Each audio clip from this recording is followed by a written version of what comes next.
Okay, so the title of my presentation today is A Treasury of Books Across the Indian Ocean, Ismaili Manuscripts from Yemen to Gujarat.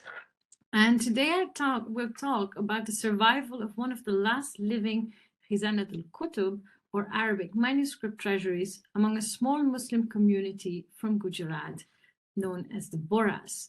And in my talk, I will focus on the mobility of basically these treasuries of books from Yemen to Gujarat.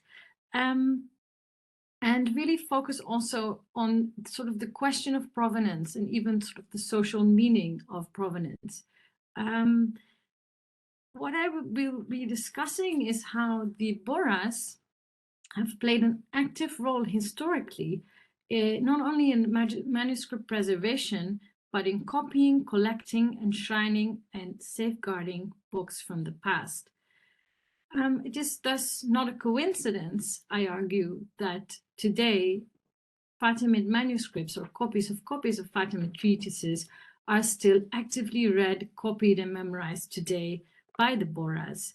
And the question is, what does this have to do with the larger theme of this lecture series, thinking of provenance beyond Europe? The Bohras, and especially also, as Firas already explained, sort of this idea of looking at manuscript cultures through the lens of the communities that preserve them, rather than our own sort of European concept of what manuscripts should be. The Bohras are a very good example of how we can recover the agency of non-European actors in the field of manuscript movements. And yeah, as I said, or as Firas already explained, rather than encountering manuscripts in sort of sterile university libraries, I work with communities and in sort of in their manuscripts in situ. And it is thus the social perspective really that offers a lot of insight into the agency that people in communities have in their manuscript preservation, and as well in the mobility. And that really comes down to a very simple question, which I think is relevant in the here and now, but also in a historical setting. What is it that people do with their books, and why? And this is, this lens of social codicology, which Firas already talked about a little bit, to which I want to sort of shift the focus on people and their manuscripts as active collectors, as bibliophiles, as well as copyists and readers. Which brings me to my book on the Bohras. Just a second. Here we go. Yeah, a Neo-Fatimid treasury of books, which was published by Edinburgh this summer,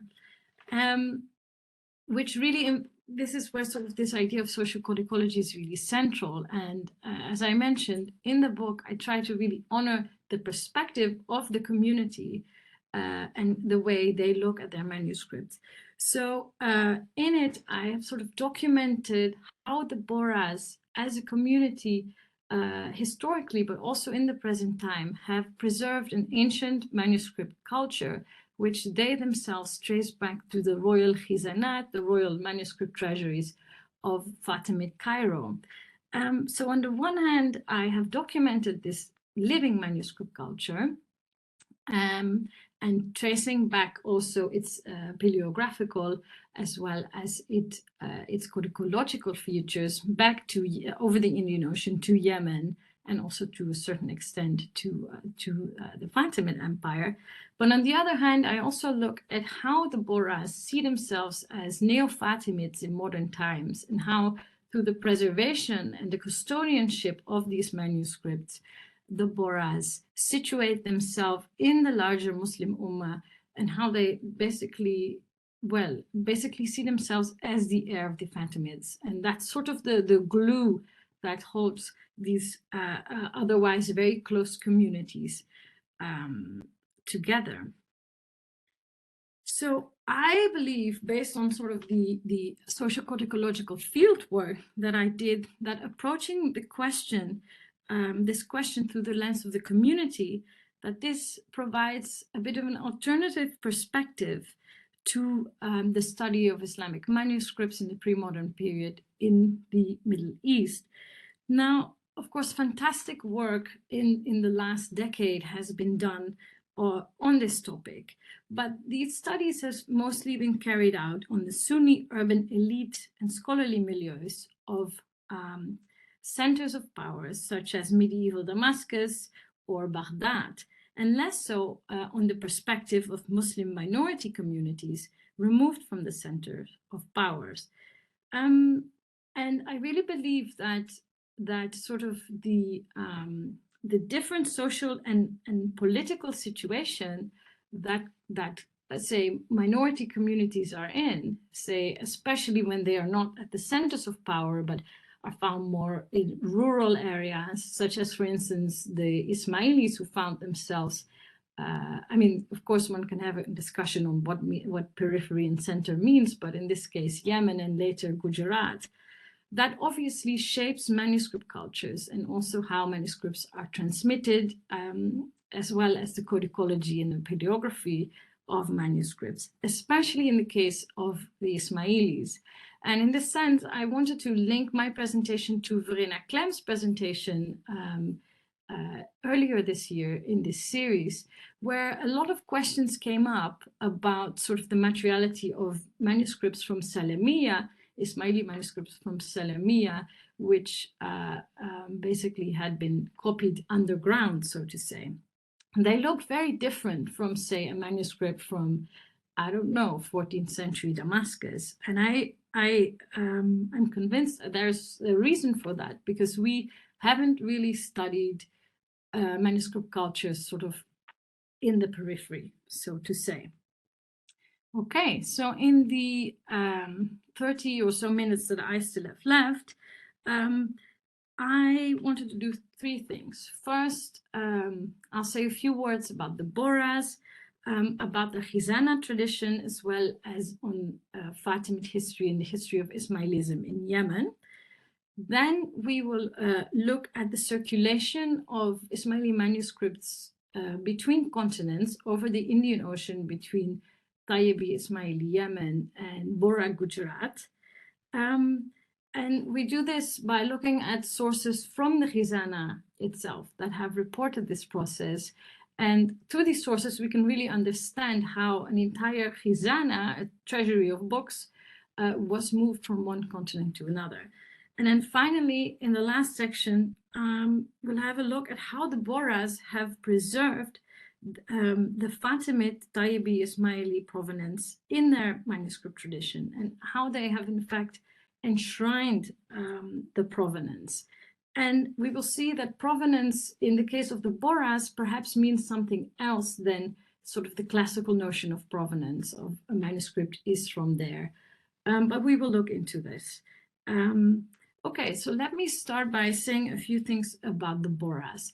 So the Bohras today consists of roughly 1.2 believers. And actually the term Bohras is completely wrong, because there are several Bohra communities. Here you see a map of the Indian subcontinent, and the largest group of Bohras are the Daudi Bohras, who currently can be found in Surat, that's the city with the blue circle around it, as well as in Mumbai. And they have their clerical headquarters there, they have their khizana there. Of course, the Daudi community is currently going through a schism, which is very complicated, and I think the topic for another presentation, but it is maybe good to know. Then we have the Alwi Bohras, the second biggest community. They consist of roughly, let me think, of roughly 20,000 believers and can be found in Baroda. And then in Hyderabad, we have the Suleimani Bohras, who are the smallest community. Now, it's very interesting that we have these three communities, because actually these communities have, I would say, almost everything in common, from the theological works they read, through the traditional dress, to the traditional Gujarati thalis. Now, of course, I'm over-exaggerating a little bit. We don't want to stereotype, but there are a lot of similarities between the Bohras. However, the only difference is that these three communities follow different genealogies of dais. And the dais, each community has one dai, and the dai is sort of the vice regent of the hidden imam of the community on earth. And we'll get to this in a second. But he's basically the most powerful cleric in the community, but he's also the spiritual, political, and religious head of what is known as the dawah, or the community.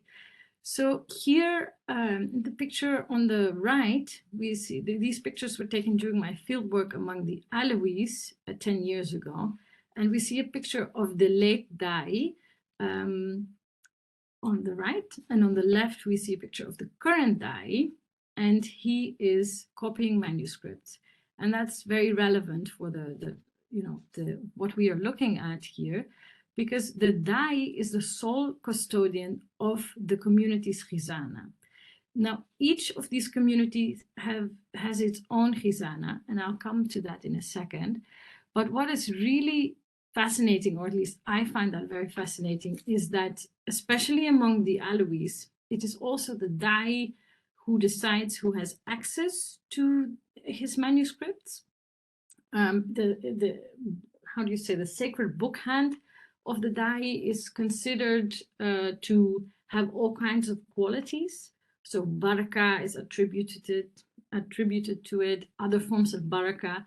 And the Dai is also the head copyist of the community. This may be a bit different among the Dawoodis, but the idea is the same. The Dais are the custodians of their khizanat. And apart from them and their entourage, no one has access to these manuscripts. Now, a lot can be said on practices of secrecy and access, but I would say please have a look at my book, because that in itself is also a topic. To really understand the history of the Bohra Khizana tradition, we have to broaden the map a little bit. So here we have a map of the Western Indian Ocean. On your right, you see the Indian subcontinent, then we have Yemen in the middle, and then Cairo on your left. And the Bohras also refer to themselves as Tayyibi Ismailis, which means that they follow Imam Tayyib. To the Bohras, that was the last Imam, and he went into hiding in the 12th century. And the Bohras call themselves Tayyibi Ismailis because they believe that Imam Tayyib was the righteous heir to the Fatimid throne. So after Caliph al-Amir died in 1130, the next sort of Imam in line was his uncle, and not Imam Tayyib, who at the time was still an infant. However, baby Tayyib had a lot of followers, and in order for him to be kept safe, so to say, his followers brought him to Yemen, which at the time was a Fatimid enclave already. And the so-called Tayyibi Ismailis, who followed this infant Tayyib, they were taken under the wings of the local ruling Sulayhed dynasty.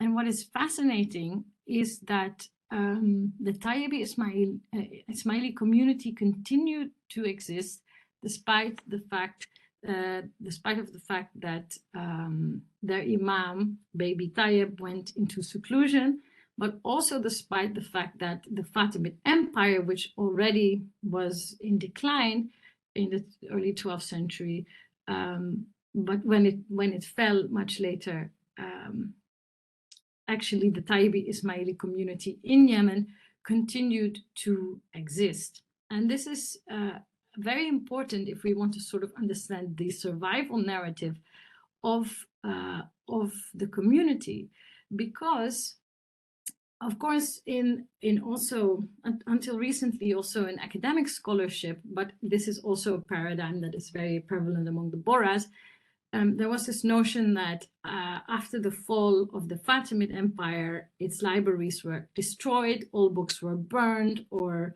thrown in rivers, a little bit like sort of the stories that we also know of Abbasid Baghdad. Now, of course, the scholarship of Fazia Bohra and others recently has shown that this was not the case, and that Fatimid manuscripts continue to circulate on the book markets of Damascus and Cairo for quite a while.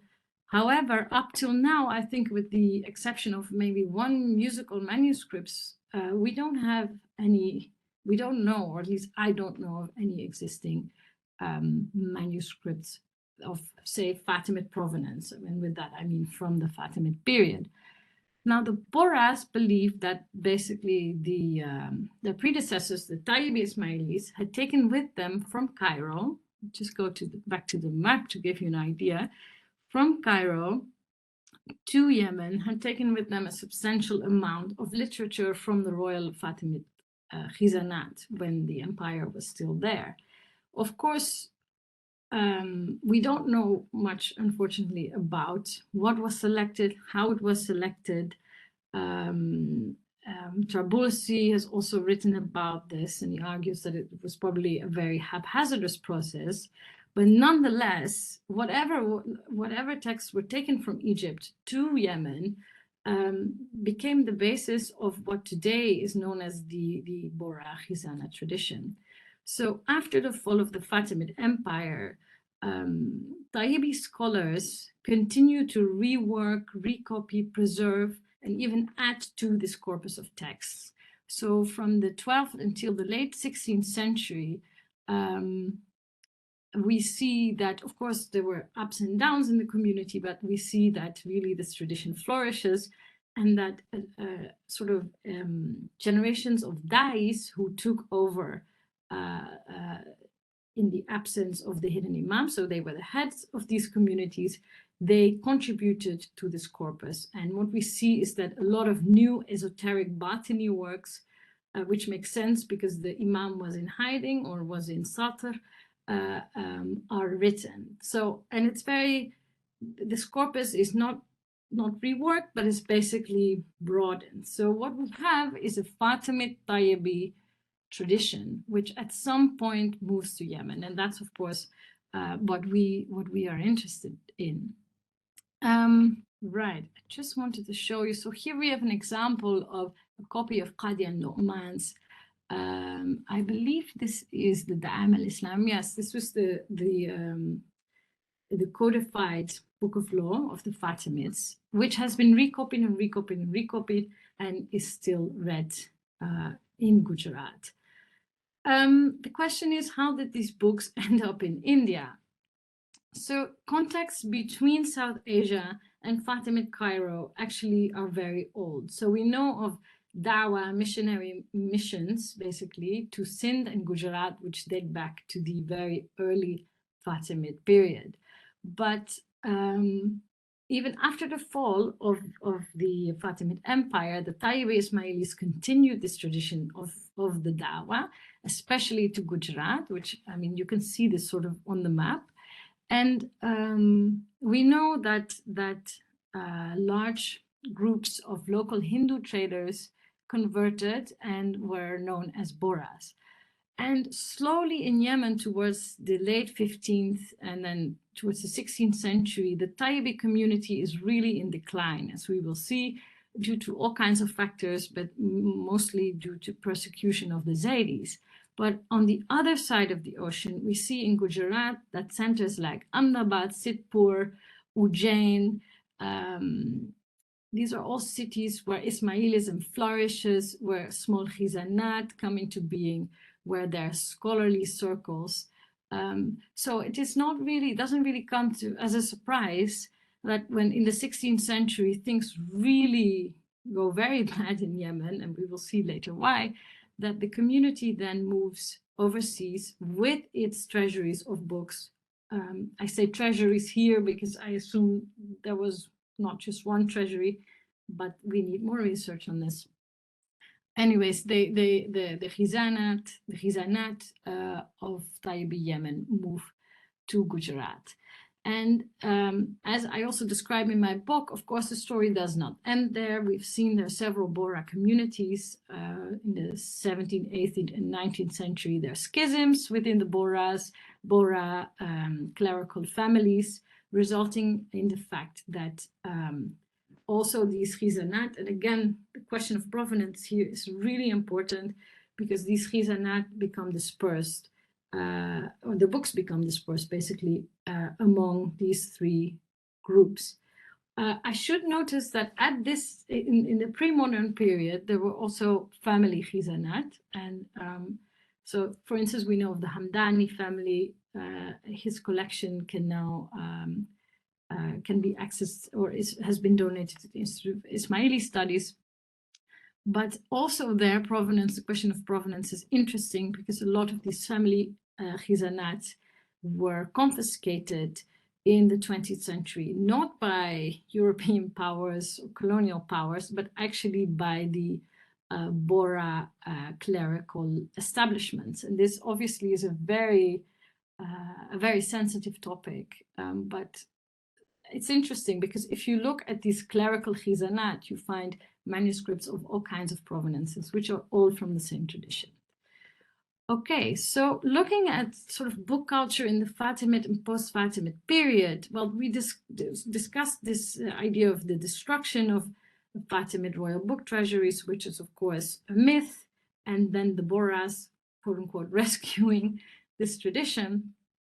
But what is also unique about the Bohra Khizana tradition is that due to its Fatimid provenance, these manuscripts were really enshrined, especially in the context of South Asia. So I'm using the term khizanat al-kutub very specifically here and not library or not archive, because especially today, the khizana is really considered sort of almost a shrine of these Fatimid and post-Fatimid books.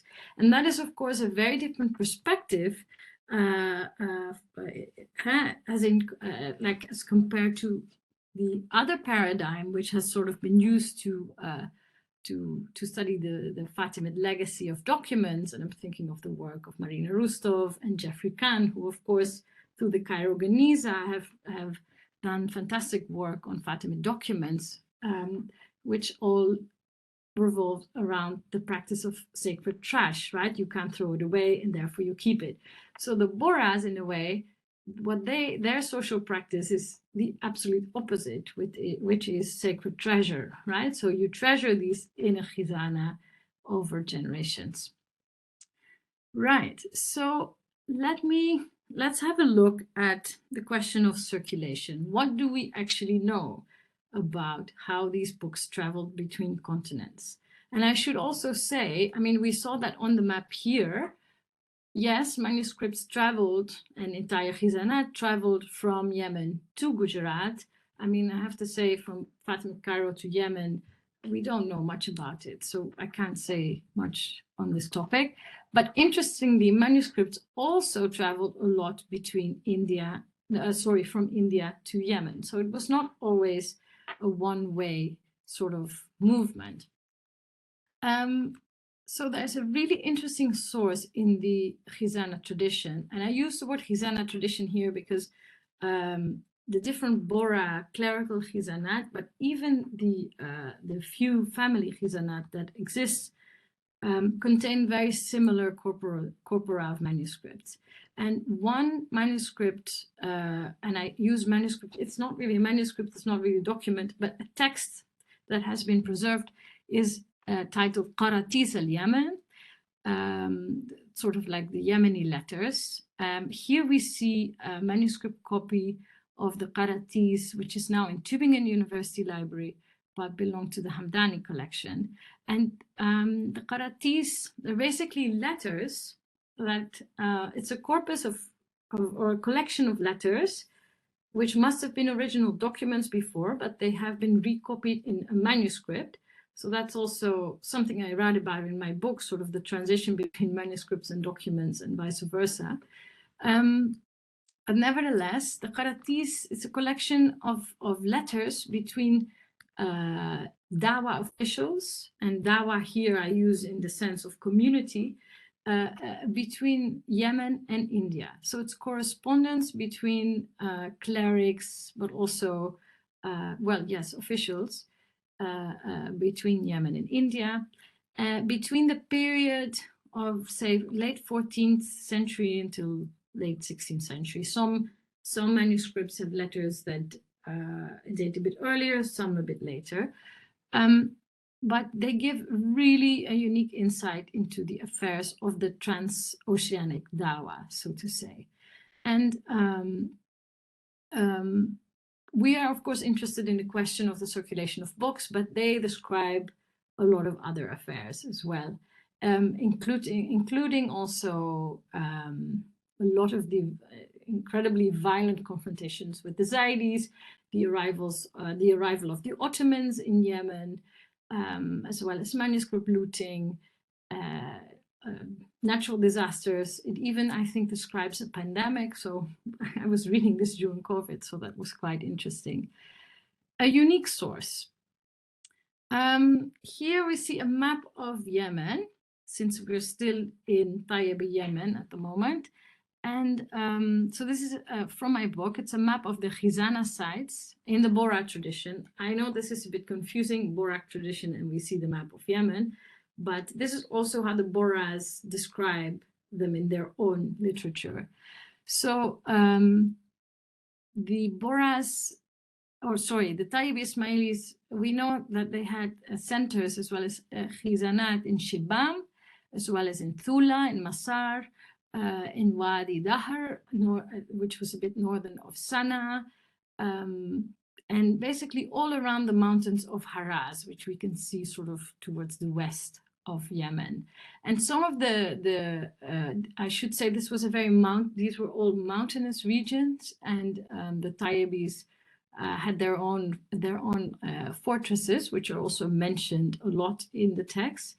And here we have an example of the Qala'a of Thula, which is also described in the context of Tayyibi Khizanat, which still, you can still visit it today. It's quite an impressive site. And yeah, the Qaratis in Yemen, what do they tell us about manuscript circulation between the two continents? So they contain several letters, in which officials literally order books, both from Yemen and from India. A very important central figure, I would say, in the letters and also in the history of the Dawa, both in India and in Yemen, was Hassan bin Nuh al-Bha'rūchi. So al-Bha'rūchi already tells us this gentleman was from Bha'rūch, Western India. And he was a fascinating figure because he was the son of an Indian merchant family. He's also described as a merchant tycoon who, like many other Bohra students who are known as the Muhajirun, and that's also how they're described in the Qaratis, would, as boys, come to Yemen, and they would be completely trained in the ulum al-da'wah, so in the sort of in the sciences of the Da'wah. They would be initiated, if they were clever enough, to all the layers, the different layers of esoteric knowledge, and then ideally would be sent back to India to govern the Da'wah overseas.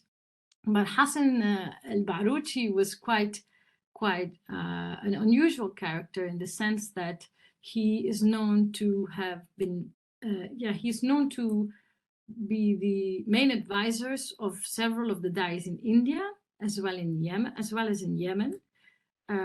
So he spent most of his life in Yemen. Also, he's known to have sponsored, because he was a very rich merchant, the jihad. It's called the jihad in these texts against the Zaydis. Also, he's known for negotiating with the Ottomans once they arrived to the scene. He was a very influential figure and also scholar. So he has written the very thick compendium Kitab al-Azhar, which is the same title as the Zaydi work, but that's a completely different work. which is really sort of a compendium and has preserved in it, like he preserved, without knowing it probably, a lot of excerpts of Fatimid texts which now have been lost and can also not be found in Bohra khizanat. So a very influential figure. And some of his letters have been preserved in the Qaratis. So let's have a look. I just have two short examples here. I should say the difficulty about this source is that letters are not always dated, and sometimes they're also not arranged chronologically, which makes you guess a little bit. So here, the first letter is a letter sent from India by Miyan Nuhji bin Adam, an Indian Bohra official, and it is addressed to Hassan al-Bha'rūchi. Is that correct? Yes. No, sorry, I am wrong. The first letter is the answer of al-Bha'rūchi to his colleague in India. So this is my translation. He wrote, concerning the two manuscript titles you requested, Azij fil Tanjim and al-Maliha fil Taqwim, I sent a messenger to al-Haql. Al-Haql is a small town close to Sana'a, and a positive reply came from the eminent scholars. We ordered a copyist to prepare a flawless copy of both Azij fil Tanjim and al-Maliha fil Taqwim. As for the other book, which has been requested previously, it is not present in the Khizāna. And then the letter continues. So it's interesting. What we see here is that actually, so this is just a section from the letter. The letter that came before that has not been preserved. So we don't know what was in the letter, but what is clear is that Miyan Nuhji bin Adam ordered these two manuscript titles, and that al-Bha'rūchi sent someone to the city or the town of al-Haql to locate this work. These, by the way, are not Ismaili titles. They seem to be astrological titles, but they're not part of the standard Khizāna curriculum. And anyways, he then ordered a copyist to prepare a flawless copy. It also seems that another manuscript was requested, which they could not find. So this is an example of an overseas manuscript order. Please, we would like to have these titles, find them and have them copied and send them back. Now, what I forgot to mention is that in these networks of the Dawah between India and Yemen, these were trading networks. These were very ancient Indian Ocean trading networks. And the Bohras, I mean, it's no coincidence that if we historically look at processes of conversion, the Bohras before were Hindu traders. So this obviously is a very important aspect of how these manuscripts moved. The trade aspect becomes even clearer if we look at a letter from al-Bha'rūchi to his colleagues in India. As for the time which we ordered, if a time occurs when you are free, let it be copied and sent along with other items such as textiles from Ahmedabad, Cambay, Surat, and Bharuch. I would like to know what you have, and I will let you know which books I have, and then we can order. Please sign the letters that are with you so that we know what is with you and what is with us, in order that if we need something, we can order it from you, God willing. So here we have an interesting example of the Yemenis ordering manuscripts from India, which is a little surprising because this was before the Dawah relocated from Yemen to India. So in theory, the source of where all these rich khizanat was supposed to be in Yemen. However, apparently these khizanat were not complete, otherwise they would not have, or al-Bha'rūchi would not order manuscripts from his colleagues in India. What is also interesting here, at least I think it is interesting, is that the trade aspect becomes clear since he says that these manuscripts can be sent along with textiles from all these Gujarati cities. So this idea on the one hand of tijara, of trade, and of kutub, and of the dawah and khizana, they're really, really linked. The question is, why did al-Bha'rūchi have to ask for manuscripts from India? And that leads us to the next interesting thing that is mentioned in the Qaratis, and that is what I call intersectarian manuscript looting. So the Qaratis, and I'll be giving a talk on this actually next week in Hamburg, the Qaratis also mention much later in the manuscripts that the Zaydis were systematically attacking the forts, imprisoning clerics and the dais and murdering them, as well as confiscating manuscripts. So several letters, which are undated, but it must have been after, notice that manuscript khizanat are constantly moved from different citadels, probably to safeguard them. Well, we know that the Dawa was relocated from Yemen to Gujarat in the late 16th century. So at some point that sort of meant the end, right, of the Tayyibi Ismaili community.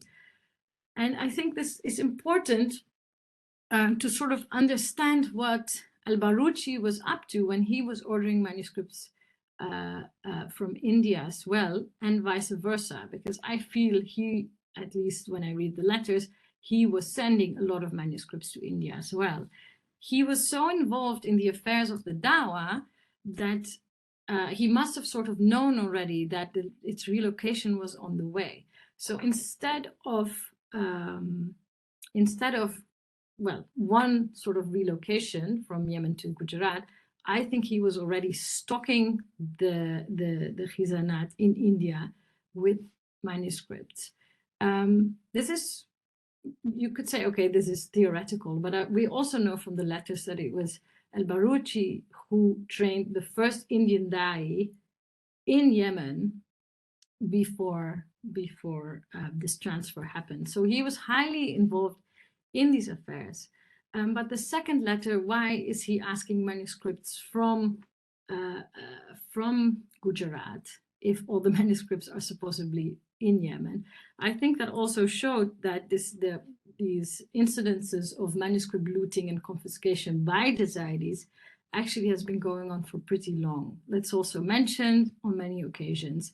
And I think there was sort of a manuscript drought already in Yemen, which explains why manuscripts had to come from India. So it is not a one-way movement, and I think it's also, the movement didn't occur in sort of in one instance, but it was probably a much longer process. Now, keeping in mind the question of provenance again, when going through Zaydi Imamic library catalogs, I've come across several Ismaili manuscripts. I was really taken aback because they were actually copied by Zaydi Imams. And these were manuscripts from the 19th century, from the 20th century.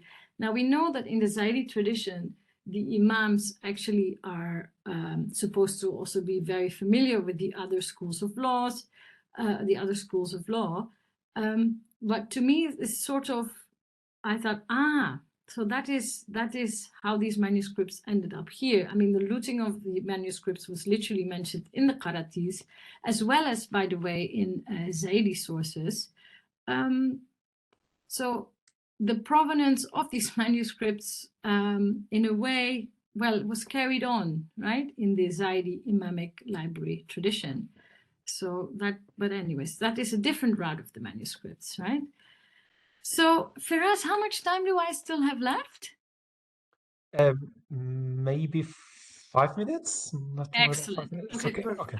Okay, so the final part of the presentation, where I wanted to have a look at Bohra manuscript culture and how the Bohras have preserved the Yemeni-Fatimid provenance. And preserved is probably not the right word. As I mentioned, enshrined is a better word. Again, Khizāna tradition in this sense means much more than storing and preserving. I argue in my book that it was especially in the new social reality of Gujarat that the manuscripts of the Khizāna tradition, whether they were copies of Fatimid manuscripts or Tayyibi Yemeni manuscripts were really enshrined, and a sort of a sacred nature was attributed to them. So it's interesting because sometimes in manuscript cultures you also see that provenance is erased, right? And there are also aspects of Bohra manuscript culture where we see erasure of certain things that do not fit into the narrative. And I'm not claiming that Bohra manuscript culture is a continuation of a pure Yemeni or Fatimid provenance. I'm interested in what the Bohras do with these manuscripts. I came to the conclusion that there are a lot of links to a Fatimid Yemeni past. So I already mentioned social practices of secrecy in Khizāna culture. I discuss this in detail in my book. Then the notion of a living manuscript culture and manual copying. This idea of enshrining the sacred provenance of these manuscripts can only be done, according to the tradition of the community, by copying them by hand. These are sacred texts. The content is considered sacred, but also the materiality that is attributed to it is seen as sacred, because it's not, of course, I'm talking about copies and copies and copies of manuscripts. But the dies, in a way, in their book hands, as I mentioned, are seen as being full with barakah. The die is considered almost infallible, kal-ma'asum, and everything he touches, any object he produces, is sacred. Right, so these are more social practices, but what if we look at script, palaeography, and even codicology? So in terms of script and palaeography, well, I also analyzed book hands, and you can read more about it in the book. But what is interesting is that the hegemonic script of all Bohra khizanat in India is Nasr. And this is unusual because most Arabic, even Arabic texts in South Asia at some point were written in Nas Ta'liq and definitely not in Nasr. And I think that's very meaningful. But then there are a lot of paratextual features as well that really show sort of also the link with Yemen. So here we see a picture of what is known as Kitab Sirriya, or secret alphabets. And François de Roche, not de Roche, I always say de Roche, but I don't mean de Roche, I mean de Blois, sorry. He has written also about the Yemeni origin of these secret alphabets, which are basically very old pre-Islamic Arabian alphabets, which in the Ismaili tradition, for some reason, have sort of been taken over. Then there are other paratexts that really show the Yemeni influence, such as the way colophons are written, the style of certain expressions of colophons, and so forth. Then sort of links with the Fatimid past. Just very briefly, I've written an article about it, so whoever is interested in this can, I would be happy to tell you where you can find it. But I was quite surprised at certain documentary practices, which are also part of the Khizāna tradition, as well as terminology around sort of terminology related to books, but also to documents, actually are dating from the Fatimid period. And I won't go too much into this, but it's something I'm working on now a lot. There are many ways in both in social usage, but also in the codicology, where we can find links to sort of the Fatimid provenance of the Khizāna tradition. So to conclude, can we speak of a so-called lost Fatimid Khizāna in Gujarat? Yes and no. On the one hand, in a sort of a European traditional sense, provenance would mean, Fatimid provenance would mean a manuscript from the Fatimid period, right?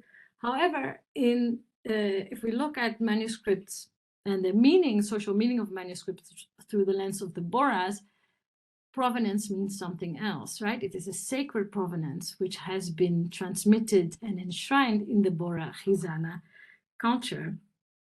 And so in that sense, a lost Fatimid Khizāna in Gujarat, yes. However, to the outside world, maybe the survival of a new form of a Fatimid treasury of books may have seemed to be lost. However, to the Bohras, this tradition was never lost to begin with. And as I hopefully have